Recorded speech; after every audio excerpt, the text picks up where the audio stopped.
The most epic confrontation. Mafia vs. Dean Martin's Brilliance. The setup. The neon glow of Las Vegas in the mid-1950s was a beacon, a shimmering mirage in the Nevada desert, promising fortune, fame, and endless nights. At its heart, the Sands Hotel and Casino pulsed with an energy unlike anywhere else on Earth. And at the epicenter of that energy, a man with a voice like aged whiskey and a smile that could disarm nations held court.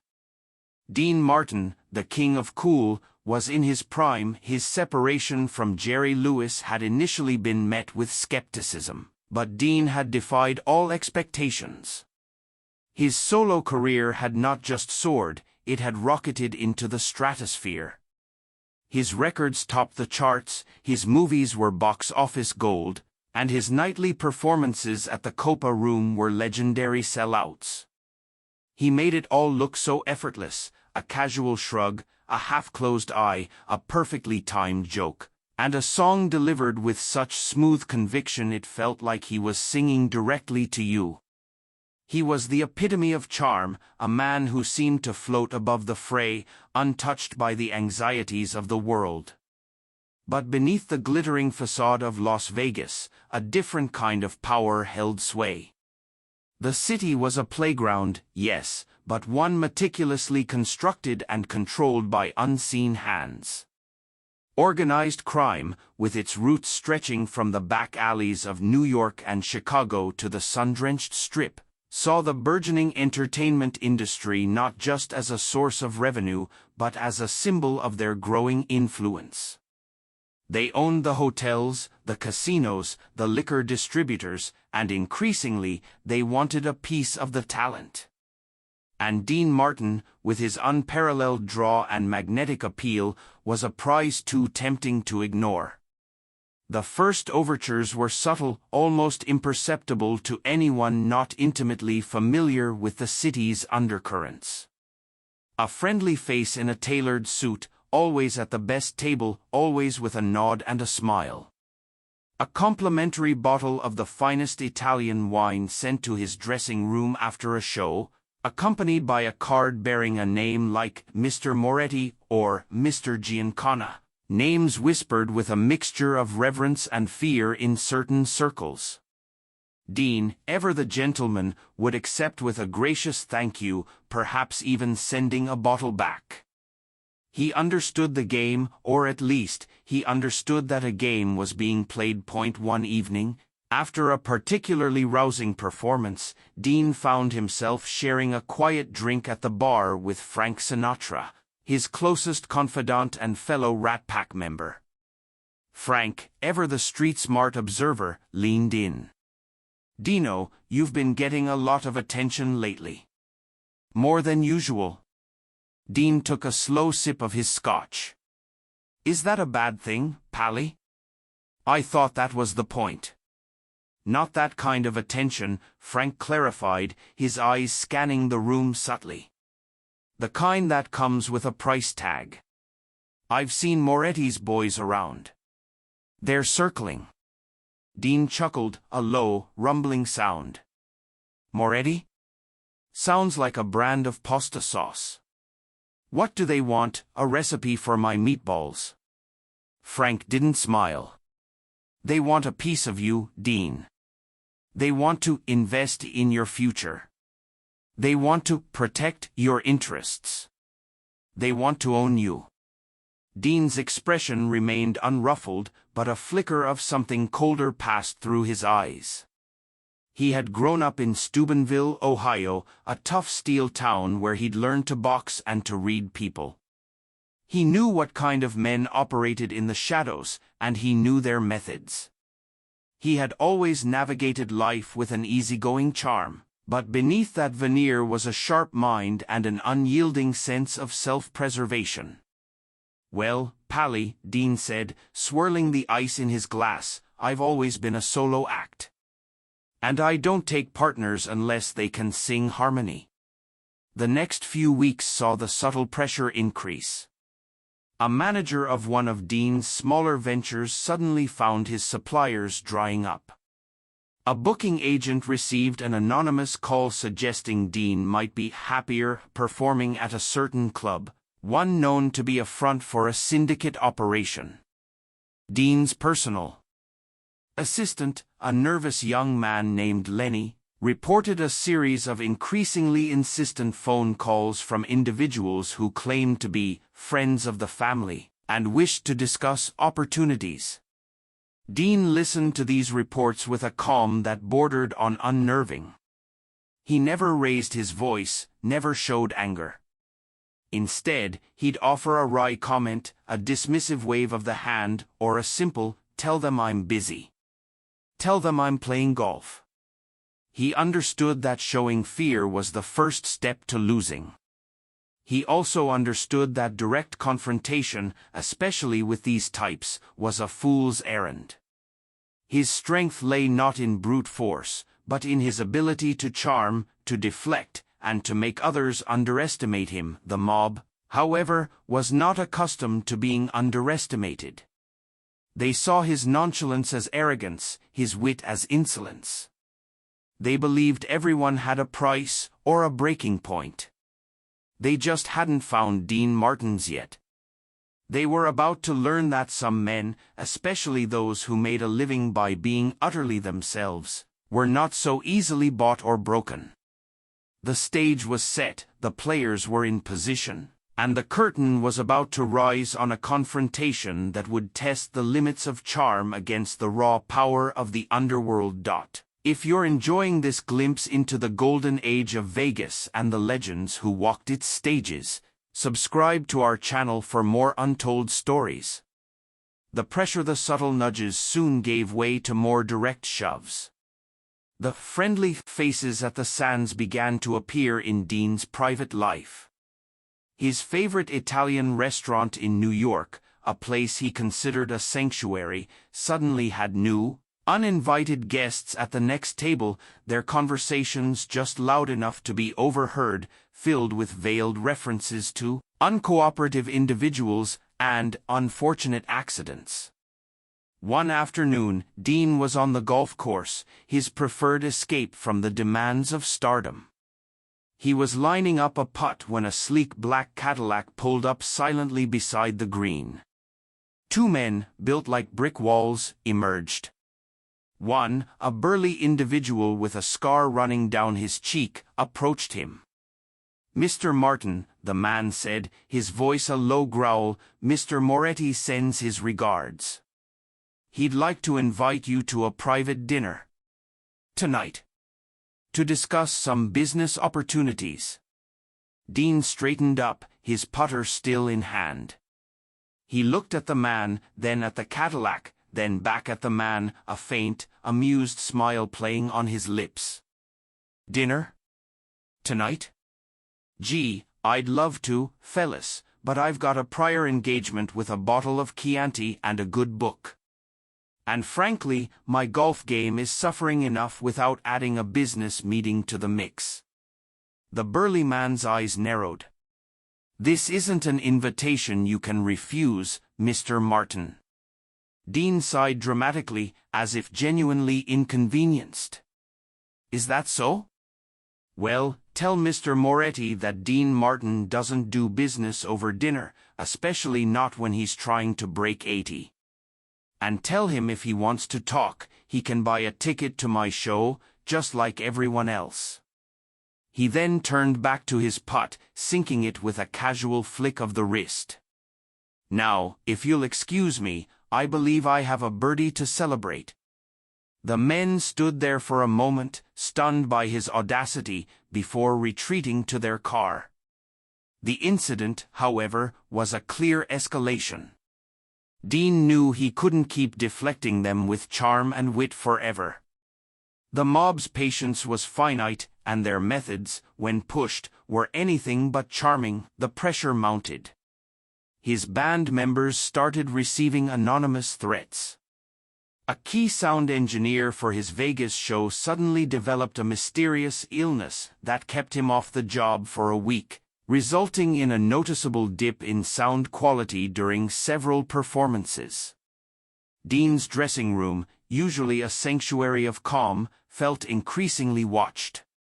He'd find small, unsettling gifts, a single, withered rose, a newspaper clipping about a rival performer's sudden career downturn, left conspicuously on his vanity point one evening, after a particularly grueling show where the stage lights had inexplicably flickered throughout his set. Dean sat alone in his dressing room, nursing a drink. Lenny, his assistant, hovered nervously by the door. "Mr. Martin," Lenny stammered, I think they're serious. Mr. Moretti's people. They said if you don't meet with them, they'll make sure you never sing again. Anywhere." Dean took a slow sip, his gaze distant. "Lenny, everyone says a lot of things in this town. Most of it's hot air and cheap perfume. But they mentioned your family, Mr. Martin," Lenny whispered, his face pale. "They said they know where your kids go to school." That hit a nerve. Dean's easygoing demeanor hardened. His family was off limits. He had always kept them fiercely protected from the darker aspects of his profession. This wasn't about money or control anymore, it was about a line being crossed. He stood up, walked to the mirror, and stared at his reflection. The charming, slightly rumpled entertainer looked back, but beneath the surface, a steel resolve was forming. He knew he couldn't fight them with their own weapons. He wasn't a gangster. He was Dean Martin. And Dean Martin fought with his mind, his voice, and his unparalleled ability to make people laugh, or at least, to make them listen. He decided he would meet them. Not on their terms, not in their dark backrooms, but on his own turf, or at least, a place where he held some psychological advantage. He would play their game, but he would write the rules. He would use their expectations against them, turning their brute force into a weakness. He would show them that true power wasn't about intimidation, but about intelligence and an unshakable belief in oneself. The time for deflection was over. The time for confrontation was at hand. What do you think Dean should do next? Leave a comment below with your thoughts. The confrontation. The meeting was arranged for a Tuesday afternoon, a time Dean specifically chose to disrupt the mob's usual nocturnal rhythm.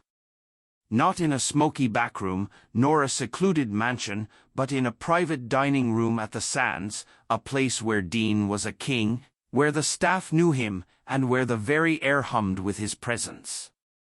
He arrived impeccably dressed, a custom-tailored suit, a perfectly knotted tie, and a fresh carnation in his lapel.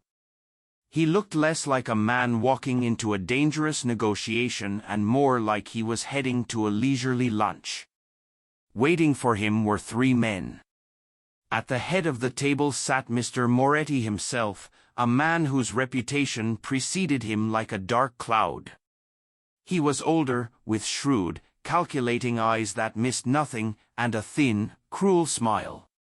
Beside him sat the burly enforcer from the golf course, and a younger, slick-haired man who looked like a lawyer, but with a coldness in his gaze that suggested a different kind of jurisprudence. Dean entered, a casual wave to the maitre d', and a nod to the men. "Gentlemen," he drawled, pulling out a chair and settling in as if he owned the place, which, in a way, he did. "Sorry if I'm a little late. Had to finish a round of golf. The greens were calling my name." Moretti's smile didn't reach his eyes. "Mr. Martin. Thank you for joining us." "My pleasure," Dean replied, signaling a waiter for a glass of red wine. "Always happy to break bread with new friends. Though I must say, your golf course etiquette leaves a little to be desired." The burly enforcer bristled, but Moretti raised a hand, a silent command for him to stand down. "We're not here to discuss golf, Mr. Martin." "A shame," Dean mused, taking a sip of his wine. "It's a much more civilized game than some others I could mention." He set his glass down, his gaze finally meeting Moretti's. "So, what's on your mind, Mr. Moretti?" "Lenny tells me you're interested in opportunities." "I'm all ears, though I warn you, my ears are usually only open for a good melody or a funny joke." Moretti leaned forward, his voice dropping to a low, menacing tone. "Mr. Martin, you're a very talented man. A very popular man. And in this town, popularity attracts attention. We believe we can help you manage that attention. Protect your interests. Ensure your continued success." "Protect my interests?" Dean raised an eyebrow. "Last I checked, my interests were doing just fine. My records are selling, my shows are packed, and I'm making more money than I know what to do with. What exactly do you propose to protect me from?" The slick-haired man spoke up, his voice smooth but sharp. "From unforeseen circumstances, Mr. Martin. From bad investments. From competition. We can ensure your bookings are always prime, your contracts are always favorable. And in return, a small percentage of your earnings. A partnership, if you will." Dean chuckled, a genuine, unforced sound that seemed to disarm the tension in the room, if only for a second. "A partnership? Fellas, I already have a partnership. It's with the audience. They buy the tickets, I sing the songs. It's a beautiful arrangement. And as for bad investments, I've got a guy for that. He's called my accountant. He's very good at saying no to things that don't make sense." Moretti's patience was wearing thin. "Mr. Martin, let's be clear. We're not asking. We're telling. You will work with us. You will give us a share. Or your career, and perhaps other things you hold dear, will suffer." Dean's smile didn't falter, but his eyes, usually warm and inviting, now held a glint of steel. "Mr. Moretti, I appreciate your directness. But let me be equally direct. I don't work for anyone. I never have. And I certainly don't take orders from men who threaten my family." The room went silent. The burly enforcer tensed, his hand instinctively moving towards his jacket. Moretti's face darkened. "You accuse us of threatening your family, Mr. Martin?" "I don't accuse, Mr. Moretti," Dean said, his voice still calm, almost conversational. "I state a fact. And let me tell you something about Dean Martin. I'm a simple man. I like my golf, my wine, my songs, and my family. You mess with the first three, I'll just find new ones. You mess with the last one, and you'll find out that even a simple man can be a very, very complicated problem." He leaned back, a thoughtful expression on his face. "Now, let's talk about this partnership. You want a piece of my action. You want to control my bookings. You want to protect me. But what do you really bring to the table? You bring fear. You bring intimidation. And in this business, Mr. Moretti, fear is a terrible currency. It makes people nervous. It makes them stay home. It makes them stop buying records. And when people stop buying records, everyone loses." He paused, letting his words hang in the air. "Now, I'm a businessman, too. And I understand the desire for a steady income. So, here's my counteroffer. You want to be involved in Dean Martin's success? Fine. You can be my biggest fans. You can buy tickets to every show. You can buy every one of my records. You can tell all your friends to do the same. You can even invest in the Sands, if you're so inclined. But you don't touch my career, you don't touch my bookings, and you absolutely, positively, do not touch my family. Moretti stared at him, his expression unreadable. He had expected anger, fear, perhaps even a desperate plea. He had not expected this calm, logical, utterly defiant counter-proposal, delivered with the same effortless charm Dean used to sing a love song.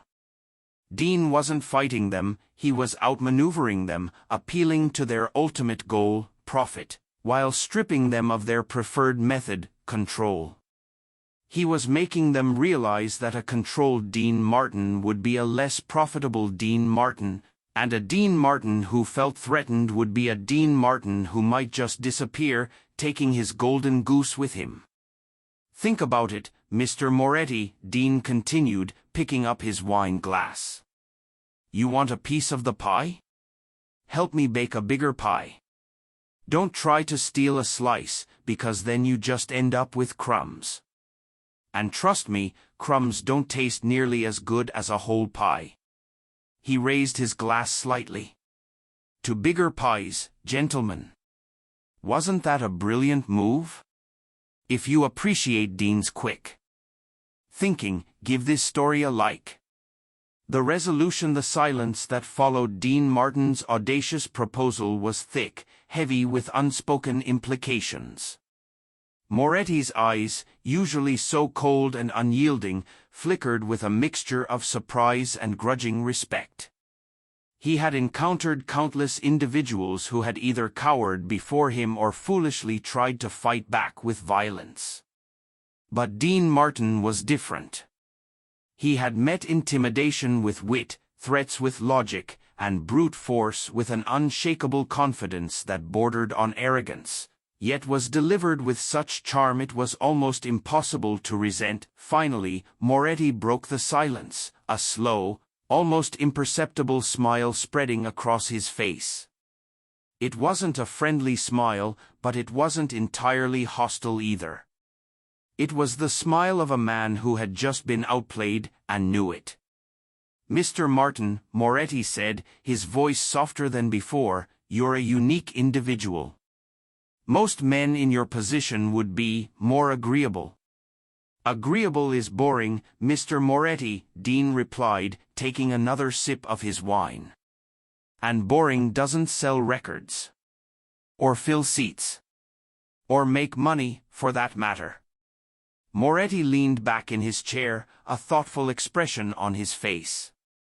He understood the economics of fear. He also understood the economics of popularity. A Dean Martin who was happy, free, and performing at his peak was a far more valuable asset to the ecosystem of Las Vegas than a Dean Martin who was resentful, controlled, and potentially prone to unforeseen circumstances that might damage his brand. Dean had subtly, but effectively, turned the tables. He had made it clear that his value lay in his autonomy, and that attempting to control him would only diminish that value, ultimately hurting the very people trying to profit from him.